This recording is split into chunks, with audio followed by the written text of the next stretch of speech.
السلام عليكم ورحمة الله. الحمد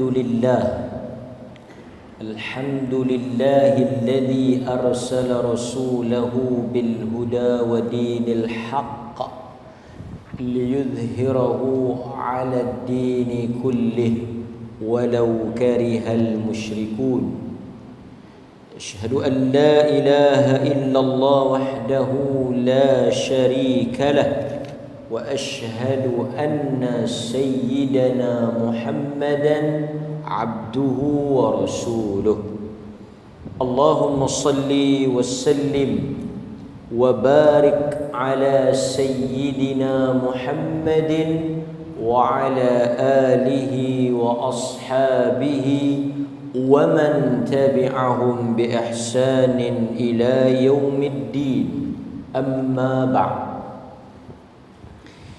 Muslimin, muslimat, hadirin mukminin, tuan-tuan dan puan-puan rahimakumullah. Mudah-mudahan kita semua diberikan rezeki oleh Allah Subhanahu wa taala untuk kita mendengar hadis Nabi sallallahu alaihi wasallam.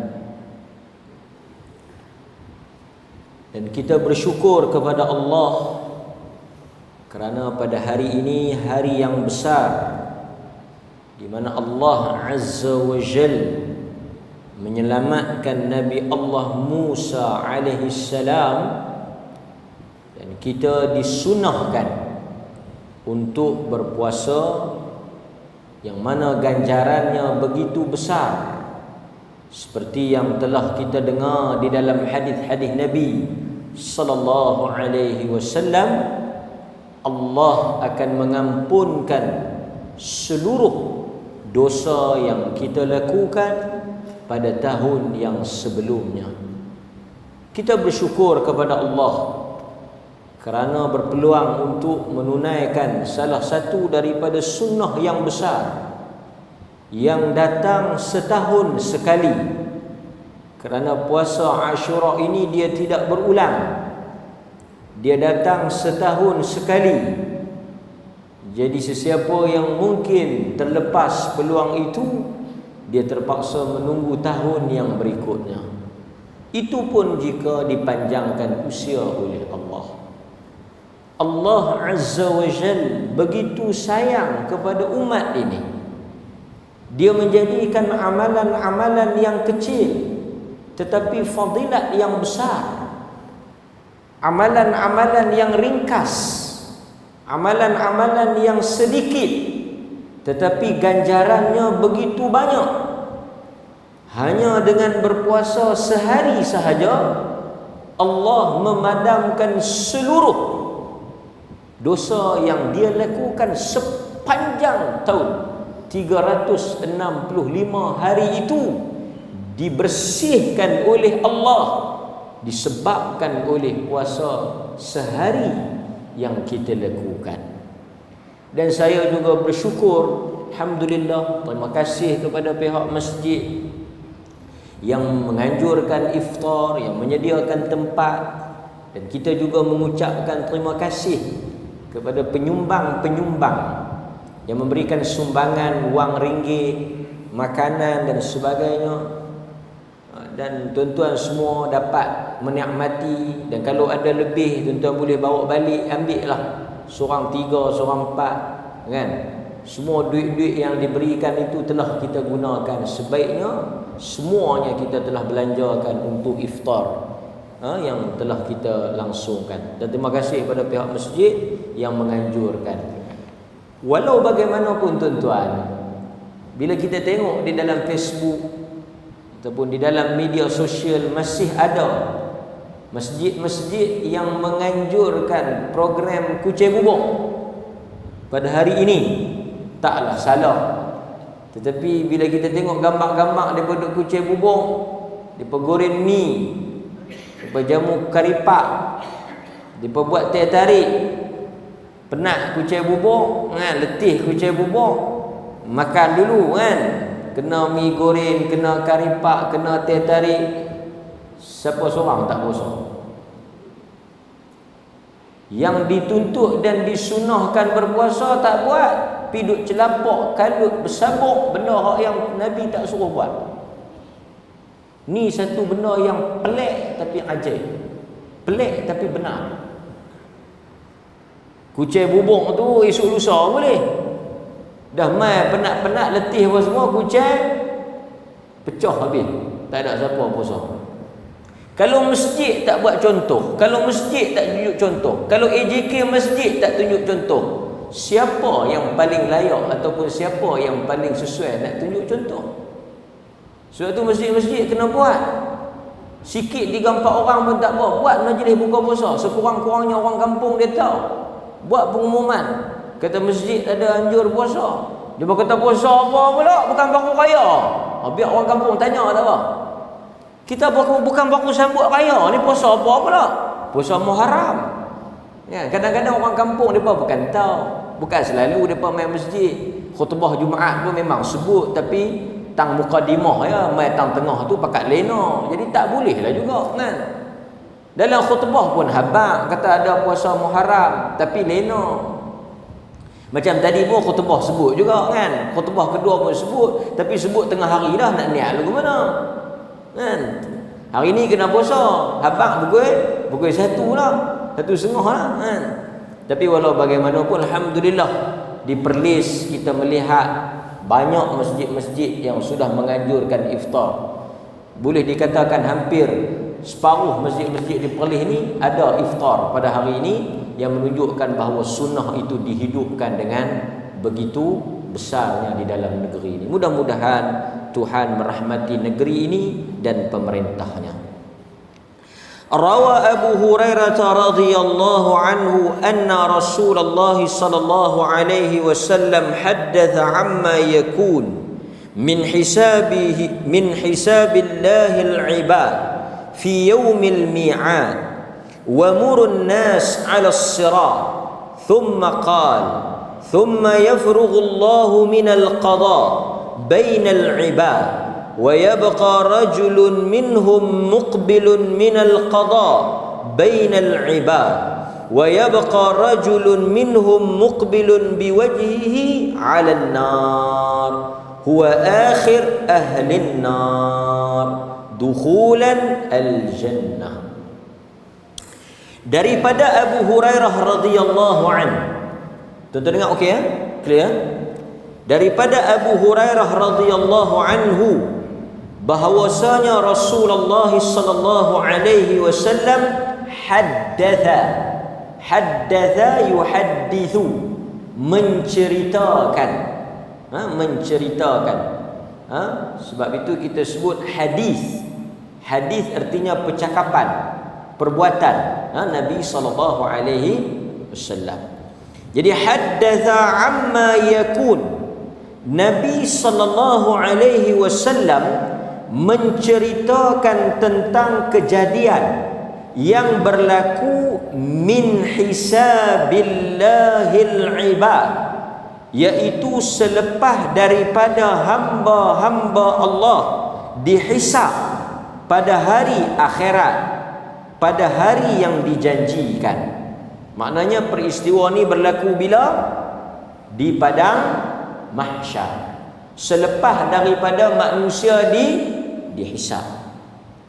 Kita dah belajar di dalam rukun iman, antara perkara besar yang akan dilalui oleh manusia iaitu hisab. Sebab itu kita diajar oleh baginda Nabi sallallahu alaihi wasallam untuk kita berdoa supaya Allah mempermudahkan hisab kita. Allahumma hasibna hisaban yasira. Ini doa yang sepatutnya kita amal. Kita boleh baca selepas daripada salam, selepas daripada tahiyat, sebelum daripada salam. Ini antara tempat yang afdal. Allahumma hasibna atau hasibni, kan? Ya Allah, hisablah diriku dengan hisab yang mudah, kan? Hisaban yasira. Nabi kata man husiba udziba, Siapa yang dihisab oleh Allah, dia pasti akan diseksa. Dan Nabi SAW bagi tahu ada berapa puluh ribu umat ini yang terselamat, yang tidak akan dihisab. 70 ribu. Nabi SAW kata ada 70 ribu umat ini yang tidak akan dihisab oleh Allah. Dia akan langsung masuk ke dalam syurga. Bangkit seorang lelaki yang bernama Ukashah. Dia kata, ya Rasulullah, doakan aku masuk daripada 70 ribu tu. Engkau salah seorang daripada 70 ribu itu. Bangkit orang yang kedua, doakan saya ya Rasulullah, engkau telah didahului oleh Ukashah. Jadi kalau kita tengok, seorang dah dapat, tinggal lagi 69,999 tempat. Mudah-mudahan tuan-tuan kita termasuk. Siapa yang tak dihisab? Siapa yang golongan yang diselamatkan oleh Allah tidak dihisab? Hisab ni apa dia? Menghitung dan memeriksa amalan. Artinya Allah Subhanahu wa taala akan bentangkan amalan kita. Allah akan tanya tentang perbuatan kita, tentang dosa yang kita lakukan, tentang segala tidak tanduk kita ni ditanya ketika hisab. Jadi masa hisab tu Allah Subhanahu wa taala akan tanya, pada hari sekian, pada waktu yang sekian, pada masa yang sekian, adakah engkau telah melakukan hal ini? Adakah engkau mengakui perbuatan ini? Adakah engkau mempunyai alasan kenapa engkau melakukan perbuatan ini? Itu yang dinamakan dengan hisab.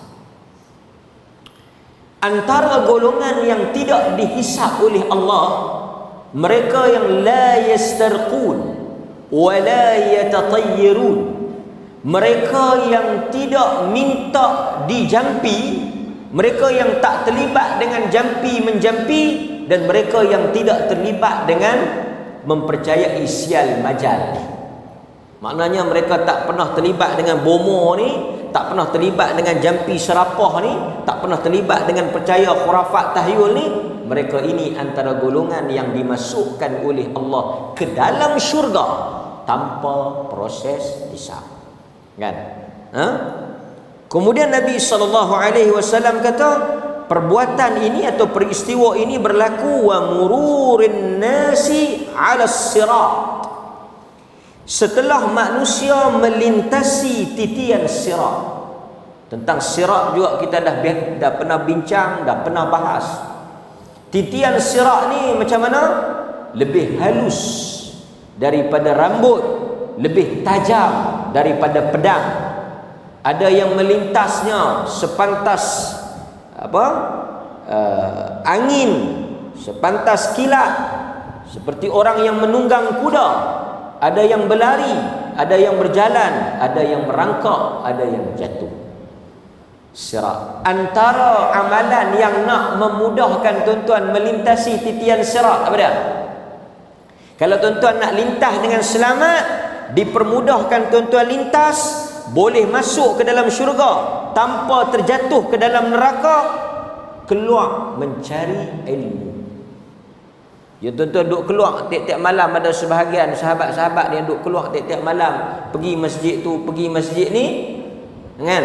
Bawa isteri pergi masjid tu, pergi masjid ni, insya-Allah esok lintas titian sirat laju.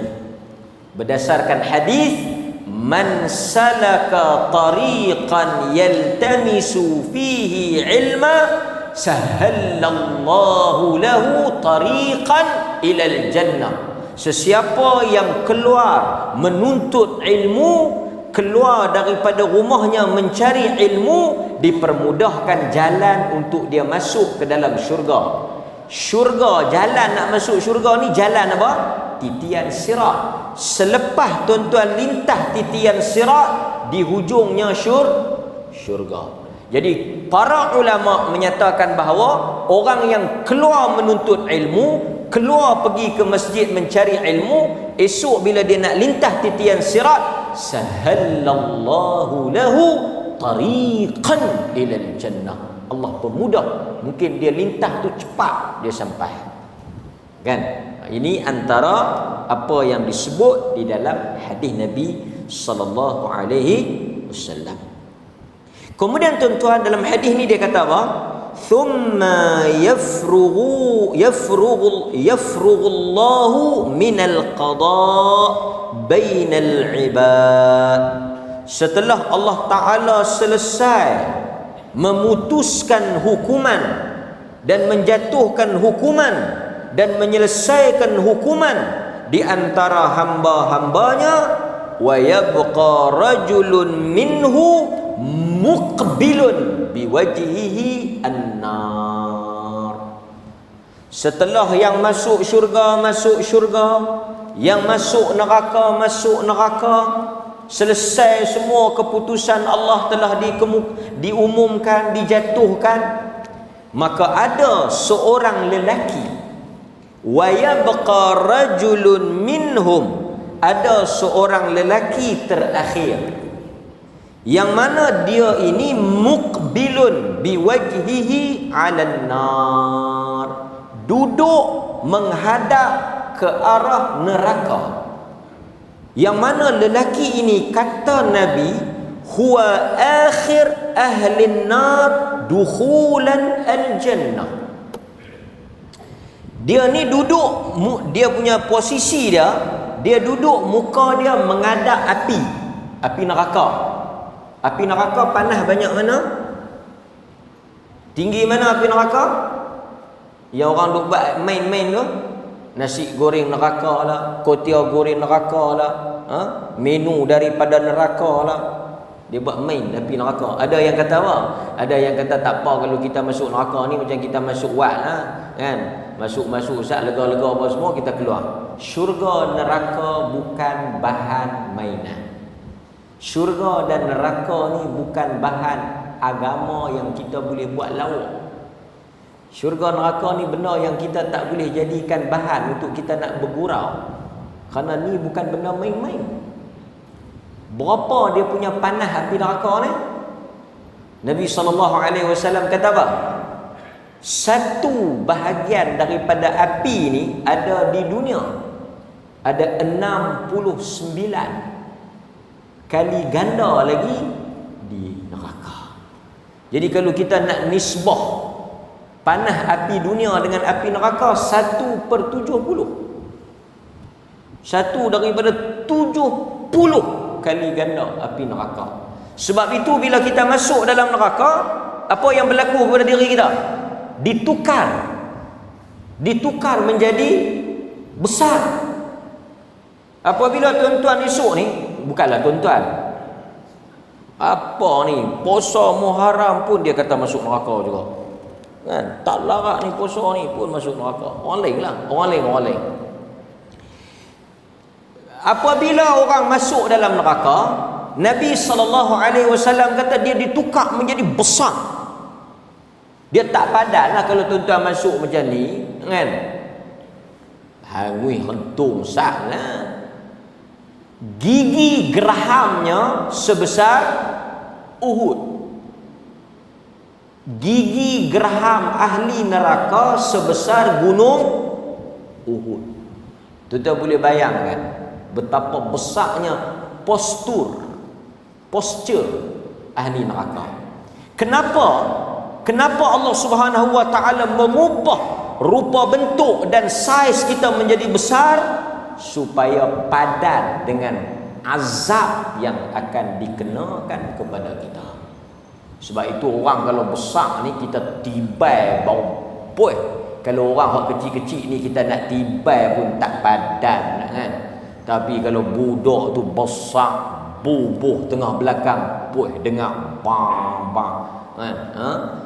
Macam depa tunjuk orang kena sebat, kan? Tengok kalau berisi tu pagi tu baru puas hati. Jadi demikian Allah Ta'ala tukar ahli neraka. Jadi lelaki ni, dia muka dia menghadap ke neraka, dan huwa akhir, dia adalah orang yang terakhir masuk ke dalam syurga, menunjukkan dia juga orang yang terakhir keluar neraka.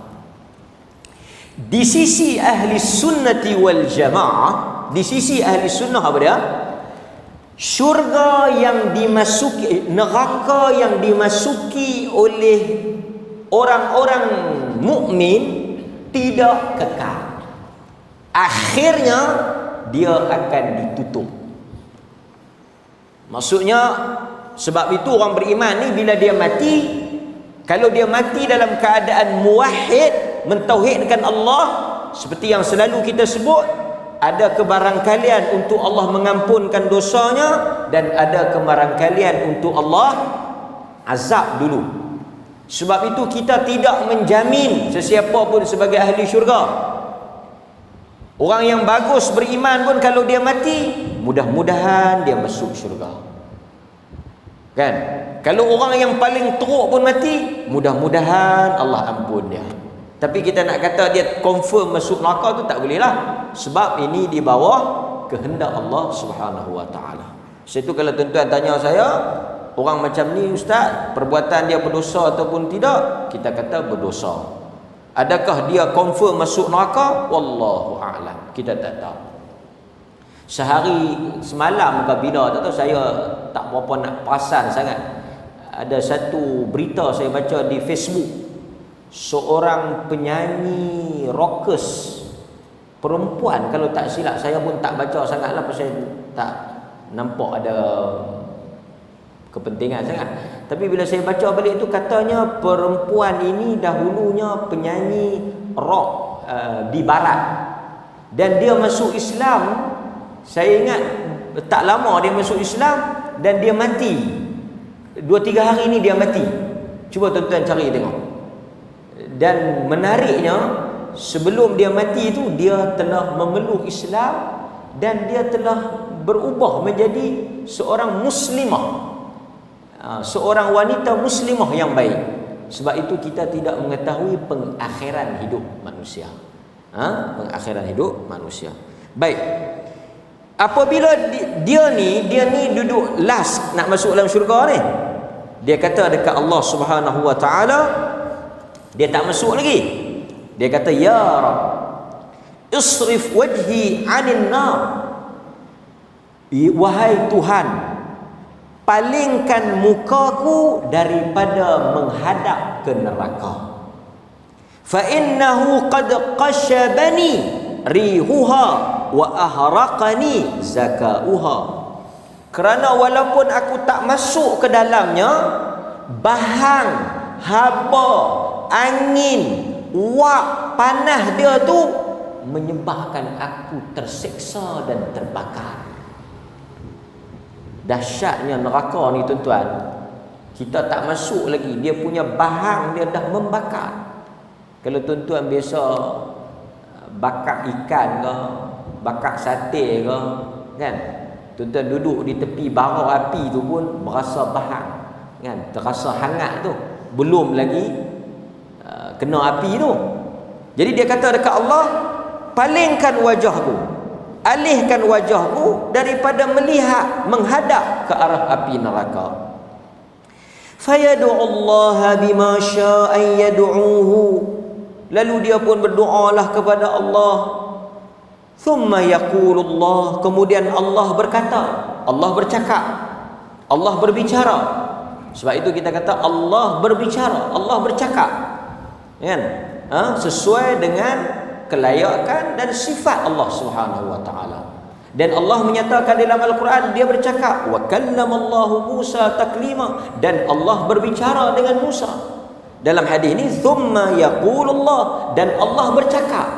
Allah jawab, Allah kata, hal asaita in a'taituka dhalika an tas'alani ghairah. Allah kata, jika aku memperkenankan permintaan engkau, adakah engkau akan meminta sesuatu yang lain daripada itu? Ada kalau aku pusing muka hang, kalih muka hang menghadap ke syurga. Sebab kita ada dua itu kan, sama ada tengok syurga atau tengok neraka, sama ada menghadap syurga atau menghadap neraka, sama ada kita dalam syurga. Dia ada dua tempat dia tak ada yang 3-4. Dia kata kalau tak boleh menghadap belah syurga pun tengok alik belah lain pun tak apa, dia tak ada, dia sama ada syurga ataupun neraka. Sebab itu tuan-tuan tengoklah satu hadis kan, seorang lelaki dia duduk di depan berhadapan dengan Allah Azza wa Jal. Kemudian apa yang berlaku? Dia tengok di kiri api, Dia tengok di kanan api, dia tengok di belakang api, dia tengok di depan, tak ada apa yang boleh menyelamatkan dia kecuali sedekah. Kecuali sedekah. Nampak? Dia tengok belah ni, tak ada api neraka. Dia tengok belah ni, api neraka. Kata para ulama, pasal apa dia tengok kiri kanan? Orang yang takut kebiasaannya akan tengok kiri kanan. Orang yang takut, dia tengok kiri kanan. Bagi tadi saya ceramah dekat polis. Antara ciri-ciri orang yang buat salah ni, dia tak boleh tengok muka kita. Dia akan tengok kiri, dia tengok kanan. Dia tak boleh tengok. Jadi kalau tuan-tuan bercakap dengan satu orang, dia tak tengok muka tuan-tuan, dia pusing kiri, pusing kanan, dia duk mengelak tu, ada tanda-tanda yang dia duk do something lah yang salah kan. Tapi bukanlah semua macam tu kan. Dia kata bila orang tak boleh tengok muka, dia mesti ada satu benda yang dia sembunyikan kan. Baik. La wa izzatika la as'aluka ghairah. Demi Allah, demi keagungan izzah, demi kemuliaan Engkau ya Allah, aku tidak akan meminta selain daripada itu. Allah kata, kalau aku pusing muka hang, ada benda lain hang nak minta? Tak, cukup, alhamdulillah, aku nak minta yang tu ya. Kemudian kita sambung balik apa kata hadis ni. Dia kata wa yu'ti rabbahu min uhudin wa mawathiqa ma syaa fayasrifu Allahu wajhahu 'anil nar fa idza aqbala 'alal jannati wara'aha sakata ma syaa Allah ay yaskut thumma yaqul ay rabb qaddimni ila babil jannah. Kemudian Allah pun memberikan kepadanya apa yang dia minta. Lalu Allah memusingkan, memalingkan wajahnya daripada menghadap ke neraka, berpusing menghadap ke syurga. Apabila dia menghadap ke syurga, dia terdiam. Dia tengok-tengok syurga, dia tersengat, dia terdiam, kelu 1000 bahasa, tak terkata-kata. Lalu lama dia diam, dia berkata, wahai Tuhan, boleh tak dekatkan aku? Qaddimni. Qaddimni ni maksudnya pi ke depan.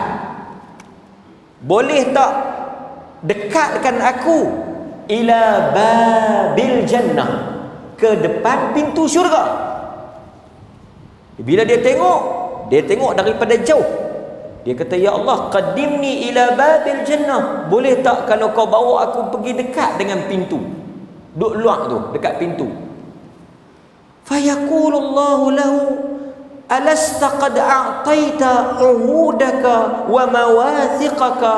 Bukankah aku telah memberikan apa yang kau minta, yang kau telah berjanji tidak akan meminta selain daripada itu? Alla tas'alani ghaira alladhi u'tita abadan. Bukankah kau janji kau tak nak minta apa-apa? Kau kata yang tu saja yang kau nak minta. Aku dah tanya tadi. Wailak, celaka benar kau ni. Allah kata wailak, wailun, binasa engkau ni.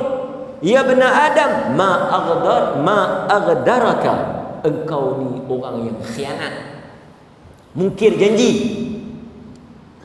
Mungkir janji. Allah kata kat dia, wailak, binasa engkau anak Adam, mungkir janji. Tadi cakap lain, sekarang cakap lain. Fayaqul ay rabb, tapi dia ni tak putus asa. Wa yad'u Allah hatta yaqul, dia pun minta hatta yaqul hal asaita in u'tita dhalika an tas'ala ghairah. Tuan-tuan hadirin mukminin, hadis ni walaupun dia berlaku di padang mahsyar, tapi antara benda yang kita boleh ambil pengajaran sebelum saya lupa. Pengajaran nanti habis hadis ni, tapi sebelum saya lupa, Allah Azza wa Jalla, dia tidak pernah mengecewakan hambanya. Dia tidak pernah menolak doa hambanya, dan dia tidak pernah membiarkan permohonan hambanya itu sia-sia. Sebab itu tuan-tuan hadirin mukminin, Nabi SAW sebut ad-du'a silahul mu'min dalam hadis yang diriwayatkan oleh al-Imam Tirmizi. Doa tuan-tuan, apatahlah hari ini, hari di mana Allah memperkenankan doa Nabi Musa. Musa minta dekat Allah setelah dia dakwah kepada Firaun, setelah dia usaha kepada Firaun, macam-macam dia buat, baik buruk, lawan, sihir dan sebagainya. Firaun tak makan saman, Firaun tak boleh nak buat apa.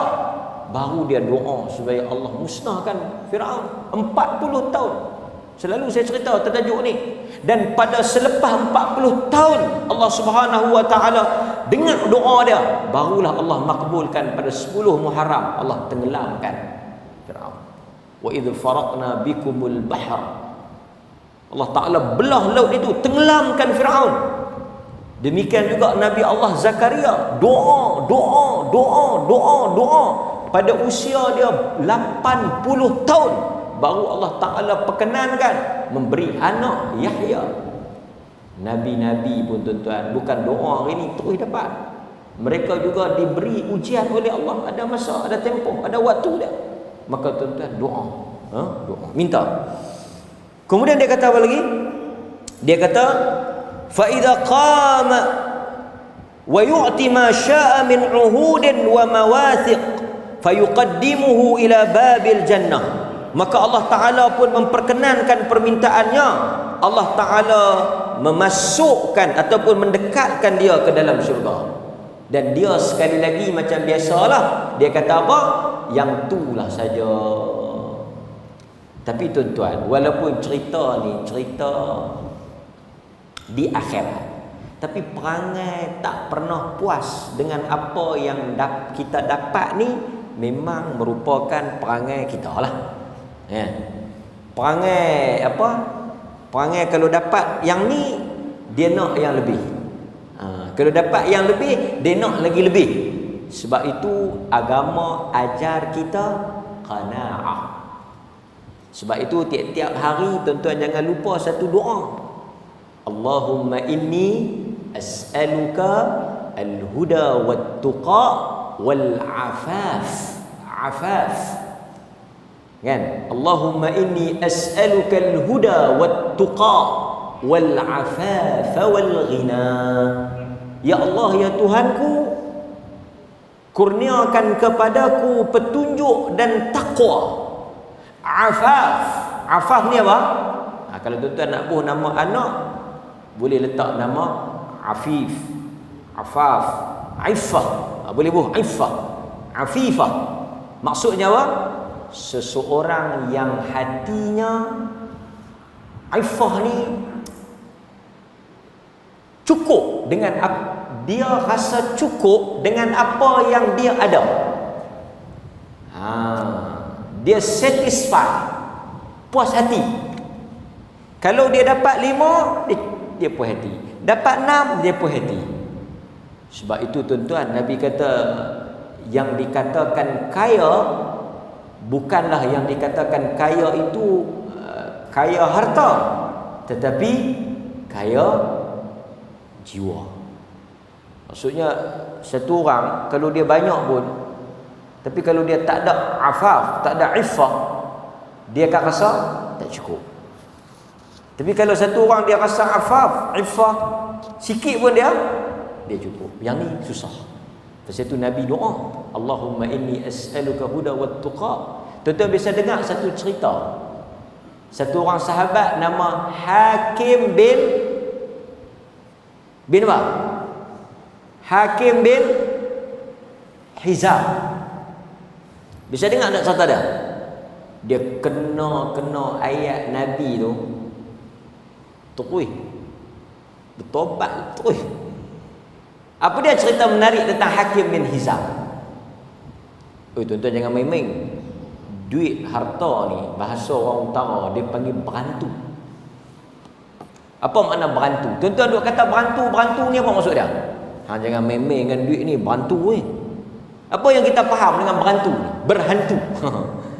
Artinya apa? Kita kata duit ni berantu ni. Bukanlah hantu dekat duit tu.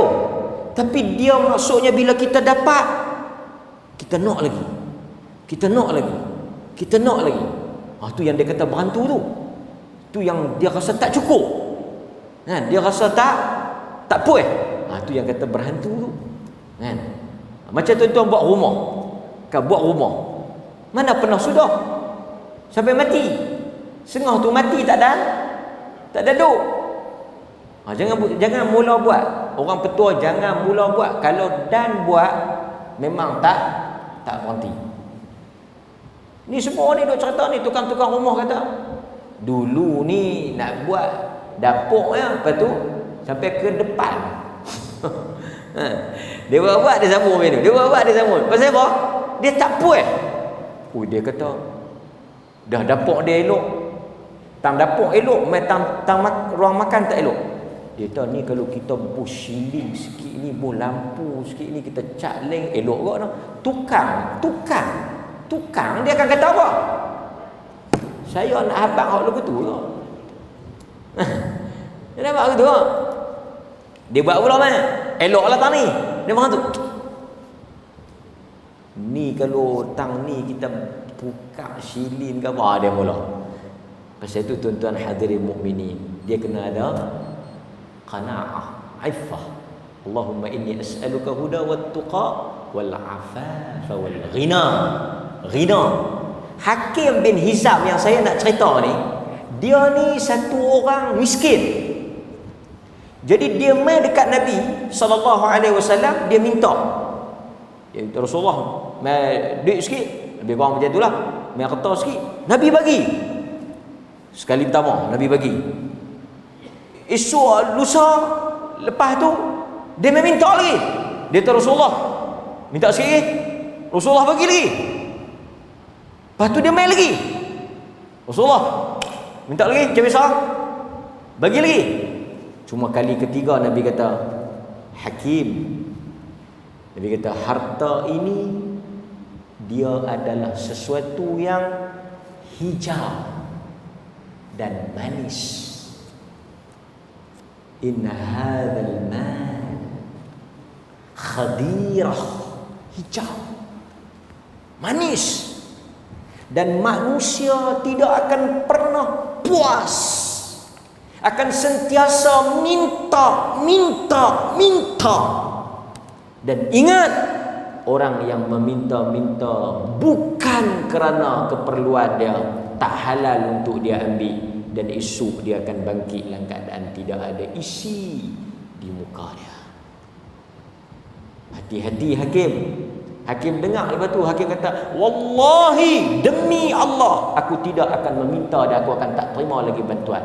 Pada zaman Abu Bakar panggil dia nak bagi, dia kata aku berjanji dengan Nabi, aku tak akan minta dan aku tak akan terima lagi. Pada zaman Umar cari dia nak bagi, dia kata aku dah janji dengan Nabi, aku tak akan ambil dan aku tak akan terima. Sejak dia janji pada zaman Nabi wafat, naik Abu Bakar cari dia nak bagi, dia tak ambil. Zaman Umar, Abu Bakar wafat, naik Umar cari nak bagi, pun dia tak ambil. Aku dah janji dekat Nabi, aku tak akan ambil. Tu Hakim bin Hizam. Masya Allah tuan-tuan. Hadirin mukminin. Sambung. Okey, lepas tu dia kata apa? Fayuqaddimuhu ila babil jannah. Nanti kita azan. Azan. Seminit lagi. Kita tak ceramah panjang ni, pasal saya tak makan nasi. Tuan-tuan makan nasi ah? Saya tak makan nasi. Orang perempuan nampak kata kena balik awal makan nasi. Saya nak berhenti, tak mau sambung. Nanti minggu depan nak main pula kan. Ni pun ceramah lepas lagi. Dia tengok tuan-tuan makan geram. Kan? Fa yuqaddimuhu ila babil jannah fa idza qama ila babil jannah infahaqat lahu al jannah fara'a ma fiha min al habra was surur. Bila dah bawa pergi dekat pintu syurga, Bawa pergi dekat pintu syurga, dia tengok dalam. Tadi dia tengok kat luar, ni dia duduk dekat pintu, dia nampak dalam. Minal hadarati was surur. Dia tengok kecantikan, seronok. Sengah ni mungkin dia menyesal kot. Tadi dia pergi hafal dah, kata dia tak mau minta dah. Dia tengok-tengok, ish, tak boleh jadi. Dia kata apa? Ay Rabb, adkhilni ilal jannah. Masukkan aku dalam syurga. Tuan-tuan, dia minta nak masuk dalam syurga. Kan? Akhirnya dia masuk lah. Kan? Kita azan dulu. Azan lah. Baik tuan-tuan. Dia kata, Ya Rabb, adkhilni al-jannah. Masukkan aku ke dalam syurga. So 3 kali dia mungkir. Berpaling daripada neraka menghadap syurga, daripada tengok pergi dekat, daripada dekat nak masuk. Fayaqulullah alasta qad a'taita 'uhudaka wa mawathiqaka alla tas'ala ghaira ma u'tita. Fayaqul wailak ya bani adam. Allah kata, tadi kau kata takat tu je kau nak minta. Kau tak mau minta yang lain daripada tu. Sekarang aku dah bagi, kau mungkir janji. Binasa kau anak Adam. Kemudian dia kata apa? Ay Rabb, la akunanna ashqa khalqika fala yazalu yad'u hatta yadhaq Allah. Dia kata, ya Allah, aku tak kira. Kalau aku tak masuk dalam syurga, aku akan jadi makhluk engkau yang paling rugi dan malang. Aku tak kira aku nak masuk. Dia minta, dia merayu sampai Allah tergelak. Yadhaka, dhahika yadhak. Allah ketawa melihat kelakuan dia. Kemudian Allah berfirman, udkhul al-jannah. Udkhulil jannah. Masuk. Allah kata kat dia, masuk. Fa idza dakhala qala Allah lahu. Apabila dia masuk, tuan-tuan, orang terakhir masuk. Semua orang lain dah masuk lah. Sebab itu di sisi kita, tuan-tuan, tidak ada yang kekal di dalam neraka melainkan mereka yang musyrik, yakni mensyirikkan Allah. Yang tu memang kekal di dalam neraka. Adapun kita, yang Nabi kata tak masuk syurga orang memutuskan silaturahim, tak masuk syurga orang yang macam ni, tak masuk syurga, bukan tak masuk langsung, tak masuk awal. Bila tuan-tuan dengar ada hadis la yadkhulul jannah qati', la yadkhulul jannah, la yadkhulul jannah, tak masuk syurga, tak masuk syurga, buat perbuatan ni tak masuk syurga, buat dosa ni tak masuk syurga. Bukan tak masuk di situ, tak masuk terus, bukan tak masuk langsung, tak masuk awal. Sebab dia akan diazab di atas dosa dia. Yang tak masuk langsung ni kufur dengan syirik. Lain daripada tu masuk. Baik. Allah kata dekat dia, tamanna. Minta.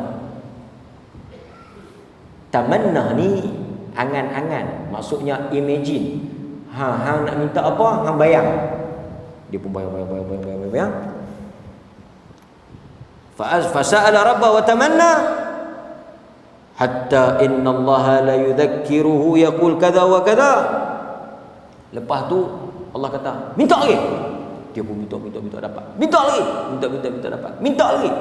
Dalam syurga minta. Hatta in qata'at bihi al-amani qala Allah dzalika laka wa mithlu.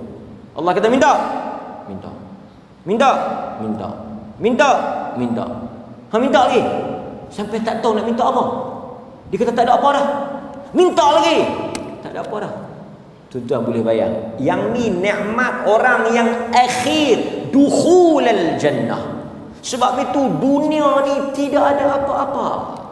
Nak dibandingkan dengan keluasan, kenikmatan yang akan kita peroleh di syurga. Sebab itu Nabi SAW mengajar sahabat, apa-apa pun kamu bandingkan dengan apa yang Allah sediakan di dalam syurga. Keletihan, kepenatan, kesusahan. Dan tuan-tuan bisa dengarkan satu hadis yang celuk tu, yang ambil celuk tu. Bisa dengar tak hadis celuk-celuk tu? Kan? Takkan nak baca lagi 2-3 kali baca dah. Sekali dengan tuan-tuan kita celuk. Allah Subhanahu wa ta'ala mengambil orang yang paling teruk di dunia, yang merempat, terseksa, azab. Tuan-tuan, ada sahabat dia pergi Mekah baru ni buat haji. Duk misih mai tanya. Dia kata, boleh ke nak mandi ni? Belengah tak sangka ni. Boleh ke nak mandi ni? Dia duk tanya nafar awal, nafar sani, tahlul awal. Boleh tak nak keluar balik hotel pergi mandi ni? Boleh tak nak pakai sabun ni? Boleh tak nak pakai baju dah ni? Kalau aku dah buat macam ni, boleh aku pakai baju dah? Aku belengah, lemah lah aku pakai keng-keng ni duk merewang pi. 6 hari ya. Lepas tu tuan-tuan, dia cerita lepas balik hotel teruk tuan-tuan pergi buat haji ni. Tambah orang yang pergi buat haji tahun ni, Masya Allah, dahsyat tu ya. Abhak dah. Pertama orang ramai. Dulu kita duk dengar satu tilam seorang rapat-rapat. Lah ni satu tilam 2 orang. Hangat tak payah cerita. Berjalan pergi Mina tu tuan-tuan tahu berapa lama? Berapa jauh? Daripada kemah orang Malaysia, kemah jemaah Malaysia nak pi ke Melontak 4 kilo 3.7. Pi balik 8. Tu yang Tengalung siap-siap. Pi 4 kilo balik 4 kilo, sehari 8 kilo. Berapa kali melontak? 4 kali. Jamratul Aqabah, Jamratul Ula, Wusta, Kubra. Pi 4 kilo balik. Kita 4 langkah pati mai pun aduh lenguh aku dah. Cuba tuan-tuan pi esok pagi cuti Sabtu, pi berjalan 4 kilo. Pi 4 kilo balik 4 kilo. Tu. Tapi boleh jugalah pasal hangat, berjalan tengah hangat. Tapi tuan-tuan cuba cerita depa balik mai, cuba tanya depa. Cuba okey, lah ni rasa macam mana? Tuan-tuan, tak ada rasa apa dah. Balik hotel dah mandi, tidur atas tilam tu, letih tu sehari dah. Esok mangkit. Okey. Lupa hilang. Naik pula kapal terbang, orang duk jamu makan sampai tak konti sat, sampai kata cukup. Saya ikut mati setengah. Makan dah. Lupa habis betul tak? Macam tuan-tuan tadi yang puasa. Letih, penat apa semua tak larat kan. Macam tengok tadi ni macam dengan meja-meja tu nak akah. Punya lapang. Aku ni. Kena ayam sikit. Macam nak rasa macam mana? Rasa macam nak mati lah tadi ni. Rasa macam tak mau puasa dah. Rasa menyesal dah. Kena ayam segala. Hilang tu rasa lapang. Sebab tu saya kata penderitaan dunia ini sementara. Sebab itu Nabi kata Allah ambil orang yang paling teruk, paling merempat, paling merana, paling terseksa, celup dia, ambil dia, bubuh dia dalam syurga, angkat keluar. Allah Ta'ala tanya, di dunia dulu hang pernah tak rasa susah? Hang lalui tak rasa susah? Sepanjang hidup dia memang dia susah, dia tak pernah rasa senang. Dia kata apa? Lepas dia masuk dalam syurga, dia tengok syurga, dia tak ada duduk pun, satu celupan tarik keluar. Allah tanya, kenal ke susah apa? Tahu ke susah tu apa dia? Dia tanya Tuhan, apa tu susah? Lupa diri. Dia lupa tu. Hanya dengan melihat syurga dia lupa. Pasal tu tuan-tuan, kan, saya pengalaman bawa orang pergi Mekah. Teruk kan bawa orang pergi teruk ni. Lepas tu kita tahulah mereka ni memang teruk letih ni. Bila mereka sampai-sampai, mereka masuk hotel elok. Hotel cantik kan. Hotel memang elok, mewah lah. Hotel 5 star kan. Masuk. Kita jangan duk tanya masa mereka duk naik bas tu. Jangan duk tanya. Hotelnya maki berkenaan. Mereka dah masuk hotel semua turun. Macam mana okey? Okey Ustaz, clear. Hak yang tadi berjam-jam berlengah-lengah, yang penat letih tu lupa. Masuk dalam hotel lupa. Punyalah mudah kena joy. Nampak? Yang ni yang kita kata apa? Yang kita kata kesusahan dunia. Lepas tu dia kata, Allah kata minta. Dia kata tak ada lah, habis. Habis. Allah kata qala Allahu dzalik laka wa mithluhu ma. Apa sahaja yang kau minta, yang kau teringin, yang kau terbayang, yang kau cita-citakan, yang kau harapkan, kesemuanya kau dapat. Sebab itu ada orang tanya Nabi, dia kata, ya Rasulullah, dalam syurga boleh cucuk tanam, dalam syurga boleh naik kuda, Soalan kalau tuan-tuan baca dalam hadis tentang syurga pelik-pelik. Ada satu orang kata Rasulullah, dalam syurga boleh cucuk tanam. Nak cucuk tanam pasal apa? Dalam syurga hang tak ada cucuk tanam dah. Hang nak makan apa buah mat. Hang terlintas dalam hati terus duduk depan mata. Nak duk cucuk tanam, duk penat-penat. Dia kata tak, dia syok. Dia jenis orang yang passion dia gitu. Nabi kata ada. Tahu benih terus naik buah. Tahu benih terus berbuah. Ada orang yang suka naik kuda. Dia tanya kat Rasulullah, boleh naik kuda? Rasulullah kata ada, boleh naik. Jadi tuan-tuan, mudah apa kesimpulan hadis ni? Banyaklah yang disebut oleh Dr. Umar Sulaiman Al-Ashqar. InsyaAllah kuliah minggu depan kita akan cuba sambung hadis yang kedua ataupun kisah yang kedua, juga cerita yang menarik. Mudah-mudahan tuan-tuan dapat manfaat daripada hadis yang kita baca tadi. Aqulu ma sami'tum astaghfirullahal azim li wa lakum. Wassalamualaikum warahmatullahi wabarakatuh.